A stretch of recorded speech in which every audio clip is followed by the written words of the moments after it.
Every morning, millions of Americans make their coffee, dump the grounds in the trash, and walk out to a garden that isn't growing the way it should. What if I told you that what you just threw away was exactly what your soil needed?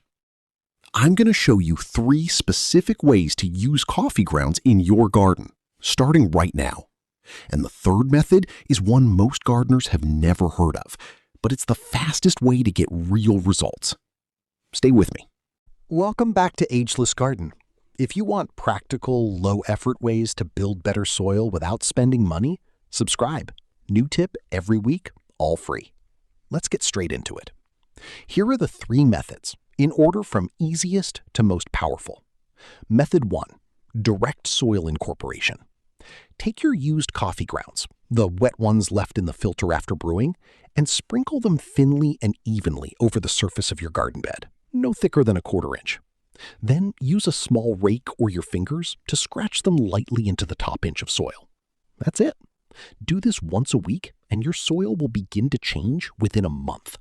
The key word there is thinly. This is where most people go wrong. They pile the coffee grounds up around their plants, thinking more is better. It isn't. A thick layer of coffee grounds forms a dense, water-repelling crust on the soil surface, and it actually stops rain and irrigation from soaking in. Thin and scattered beats thick and concentrated every time. Method 2, compost and lasagna bed addition. If you're building a compost pile or a layered lasagna garden bed, coffee grounds are one of the best green layers you can add. Green layers are nitrogen-rich materials that accelerate the breakdown of brown, carbon-rich materials like dry leaves and cardboard. Add your coffee grounds directly to the pile, or spread them between the brown layers of your lasagna bed. They break down quickly and enrich the finished compost with nutrients and microbial activity. If you drink 2 cups of coffee a day, you'll generate enough grounds to meaningfully contribute to a compost pile every single week. Method 3, and this is the one most people have never tried. It's called a liquid soil drench, and it's essentially homemade compost tea made from coffee grounds. Here's how you make it. Take 2 to 3 cups of used coffee grounds and add them to a 5-gallon bucket of water. Stir well and let it sit overnight, up to 24 hours. By the next morning, the water has turned a rich dark brown, and the soluble nutrients from the grounds have leached out into the water. Pour this liquid slowly and evenly over your garden bed. The nutrients go directly into the root zone, bypassing the slow breakdown process entirely, so plants can access them within days, not weeks. If you've been struggling with pale, tired-looking plants that don't respond to anything else you've tried, this method is worth doing this weekend. Now, why does any of this actually work? Let me walk through the science quickly, because once you understand it, you'll use coffee grounds more confidently and get better results.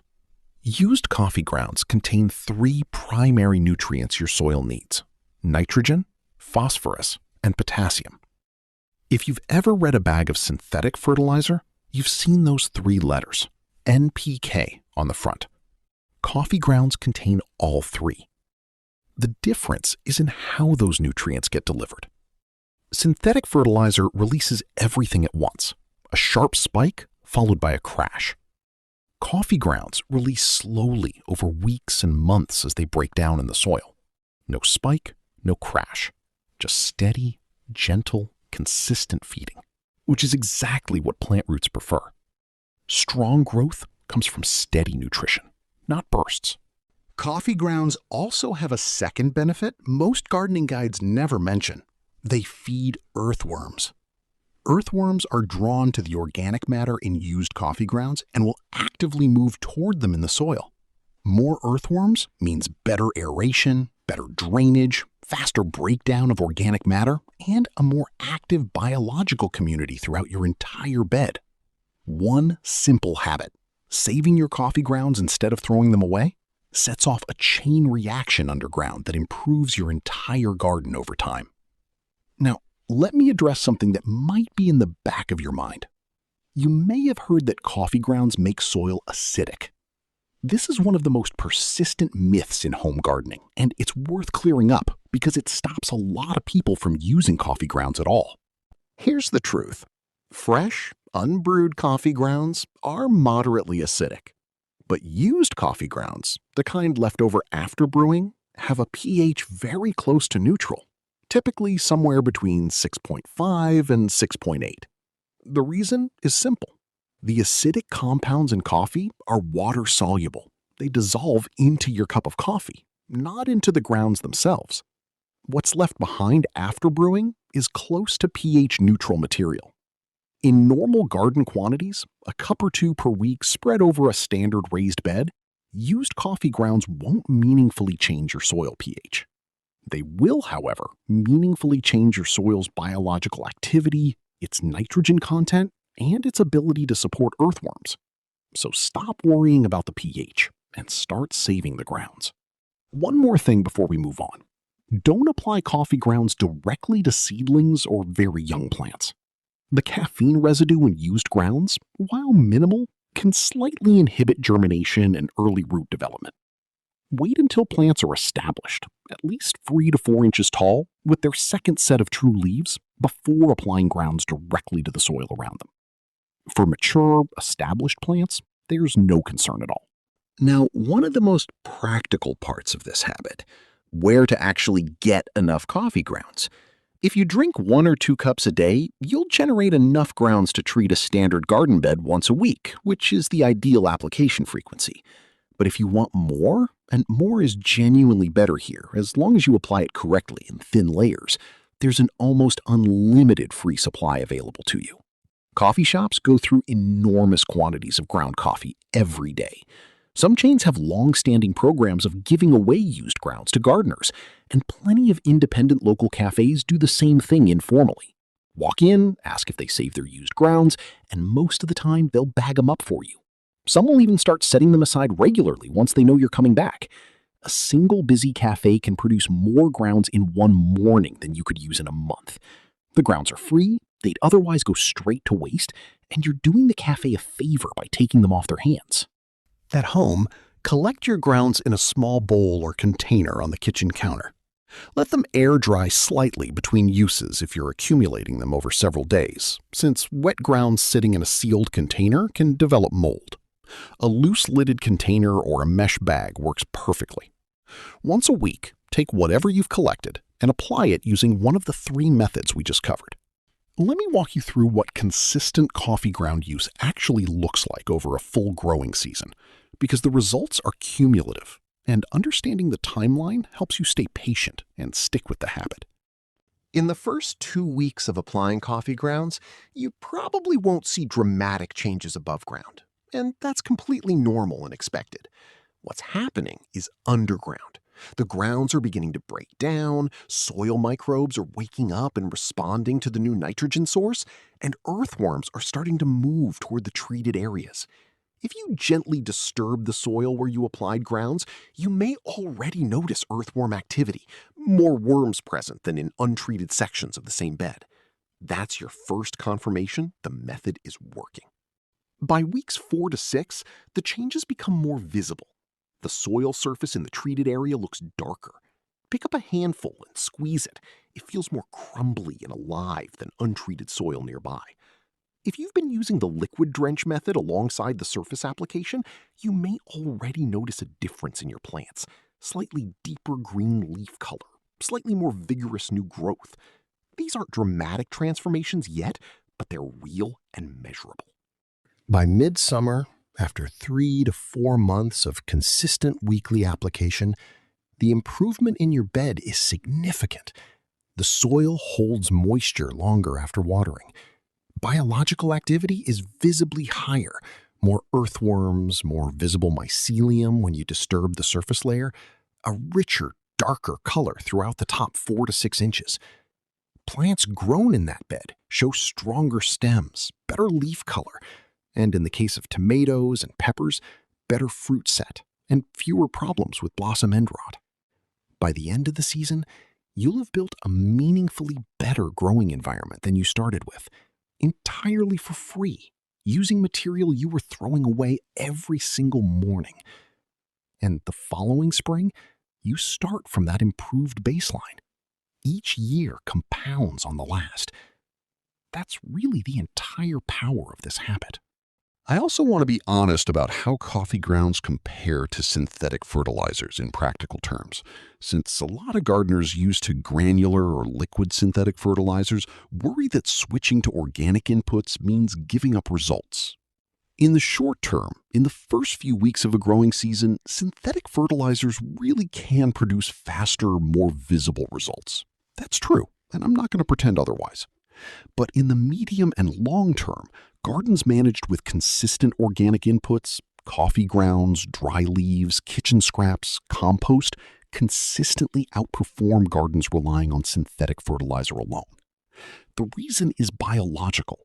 Synthetic fertilizers feed plants directly but do nothing for the soil biology, the microbes, the earthworms, the fungal networks that make soil genuinely productive over time. Used without added organic matter, synthetic fertilizer gradually depletes that biological life, leading to a cycle where you need more and more of it just to get the same results. Organic inputs do the opposite. Each application builds the soil's capacity to support plant growth, not just this season, but every season that follows. Coffee grounds are one small but consistent part of that building process. Used every week, season after season, they become part of a soil management system that gets better over time instead of degrading. There's something else worth mentioning here that most gardening content skips entirely: what consistent observation does for you as a gardener. Once you start applying coffee grounds weekly and actually paying attention to how your soil responds, you naturally start developing what experienced gardeners sometimes call soil intuition. It sounds a little mysterious, but it's genuinely practical. You start noticing things you never noticed before, that the soil near your tomato plants feels slightly darker and more crumbly after a week of applications, that treated areas drain differently after rain than untreated ones, that earthworms surface in the treated zones when conditions are right, that plants in the treated bed have a subtly different quality to their growth. Not dramatically different at first, but cumulatively different over weeks and months. Observations made consistently over a full season teach you more about how your soil actually works than any gardening book can, and that knowledge compounds. Every small thing you notice this season about color, texture, how it behaves after rain, what lives in it, builds toward a practical understanding that eventually becomes second nature. Now, let's talk about how this shifts across the seasons, because the way you use coffee grounds should change slightly depending on where you are in the growing year. In early spring, before you've planted anything, spread coffee grounds over the entire bed surface and scratch them in. This primes the soil's biological activity for the season ahead. Soil microbes have been mostly dormant through winter, and the nitrogen and organic matter gives them something to work with as temperatures rise. Do this once in early spring, before your first transplanting or seed sowing. During the active growing season, from late spring through midsummer, apply coffee grounds once a week using the direct incorporation method. If your plants are heavy feeders, like tomatoes, peppers, or squash, supplement with the liquid drench method once every 3 weeks. That combination of slow surface application and occasional liquid delivery gives your plants a steady background supply of nutrients, plus a faster absorbing boost during critical growth periods. In late summer, when your plants are in full production, shift focus toward the liquid drench method. By this point, the surface layers of your bed have already absorbed months of coffee ground applications, and the soil biology is active and well established.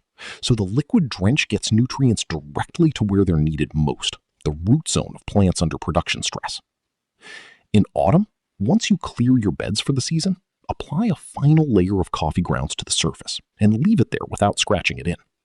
Over winter, rain and frost work it naturally into the soil. By the following spring, you'll find the soil has measurably improved from the previous year, and your starting point for the new season is better than where you ended the last one. That compounding effect, each season building on the last, each free input adding to the soil's mineral and biological profile, is really the core of everything this channel is about. You're not trying to fix your garden in one season. You're building it layer by layer, habit by habit, year by year. Coffee grounds are one of the simplest, most reliable tools for doing exactly that. Free, available every morning, effective when used correctly, and completely aligned with how healthy soil actually works. The best gardens are rarely built with expensive products. They're built with good habits practiced consistently over time. This is one of those habits. If you've been using coffee grounds in your garden already, I'd love to hear about it. Leave a comment and tell me which method you use, or if you're going to try the liquid drench for the first time this week. I read every single comment. And if you haven't subscribed to Ageless Garden yet, now's the time. Every week we share one free, practical soil tip just like this one, all designed for gardeners who want to grow more with less effort, without spending money they don't need to spend. Click subscribe, ring the bell, and I'll see you in the next video. Until then, build good soil, and everything else follows.